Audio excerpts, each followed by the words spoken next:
What's up, Tamiya addicts? Welcome back to the TT02 speed car project. On our last video, it was an update video because things weren't going too well. We'd crashed the car into a curb. So things weren't going too well. And this Thrust 12-turn motor still was untested, other than sending the car flying into things. I'm glad to say we got out this morning and we did some runs with the car and everything went okay. But after my last video where we'd crashed into the curb, we actually took it out again later that day and we found a new spot, this road, in a bit of an industrial estate that's still being built. So pretty certain there was no traffic on a Sunday. We went down there and the GPS was not charged up. So it must have lost a lot of power really quickly, because I must have had about 50% on the GPS last time I used it. But we took it out. First of all, the GPS fell out of the car, and then when I was trying to get it to work, running the car up and down, I was getting nothing. So got it home, checked on the phone and that, and it had no power. There was no power to it. So that was a waste of time. But we did some runs up and down. I can't judge how fast the speed was. And, you know, obviously life got in the way, work and stuff like that. And I've got to wait for the right time to get back on the seafront when it's quiet and the weather's nice. And today was that day. All the kids have gone back to school now. So, you know, it's relatively quiet out there. Obviously dog walkers, runners, a couple of people wandering around. But we had space to do our run. And it was a good opportunity to actually test this Thrust 12-turn motor out for a proper good run.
And I'm happy to say we've got 36 miles per hour with this car on this motor. So last time we had a decent run, we hit 34 miles an hour with it. And that was using this motor here, this Radon Reedy 15-turn motor.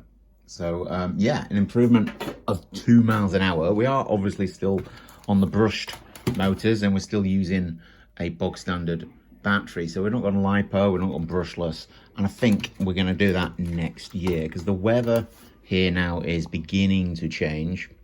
Currently in the Poor Boys RC Speedrun Challenge, quite near the bottom of the leaderboard. My videos are sort of scheduled to come out, so there is an improvement in speed to come.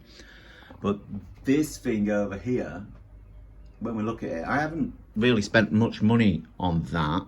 You know, some pinions I've swapped from this to that, the tyres from this, the foams will go on to that again.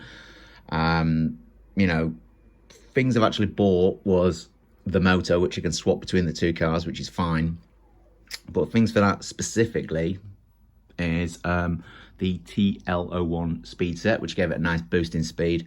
And we've put a servo saver in there as well. So hardly any money spent on that.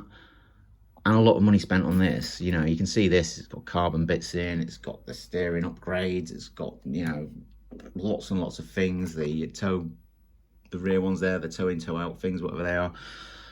Yeah, you know, you're talking hundreds of pounds on that. On that, barely, hardly any money at all, really. No more than 100 quid. And that thing at the moment is going 29 miles an hour. And this thing is only a couple of miles, 7 miles an hour ahead of it. However, that's got to be tested with a new setup, which I think it'll break 30 next time round. So jump over to those videos if you're not watching them and find out what's going on with that. But yeah, the summer is coming to an end. Like I say, the weather is changing. I've got to concentrate on that because there's only a little limited time span to do that. So this may well be one of the final runs of the car. There is one more thing I need to do because we're running a 64 tooth spur in here, and I do have a 63, which last time I used it on the other motor, it didn't give me an increase in speed. But I think with this motor, we might get something more than 36 out of it. So we may be knocking on the door of 40 miles an hour. So I think it's got one more run in it this season, and then next year when we get the good weather again in the UK, then I think it's the jump to brushless and lipo, and then we'll have fans in it and all that sort of stuff, and I'm sure we'll get good speeds from it then. Anyway, thanks for watching. If you have not subscribed, I would really appreciate it. You know how much it costs you? Absolutely nothing. You know what it means to me? A lot, yeah? And give it a like so other people can find the content. And I'll see you on the next one. See you later.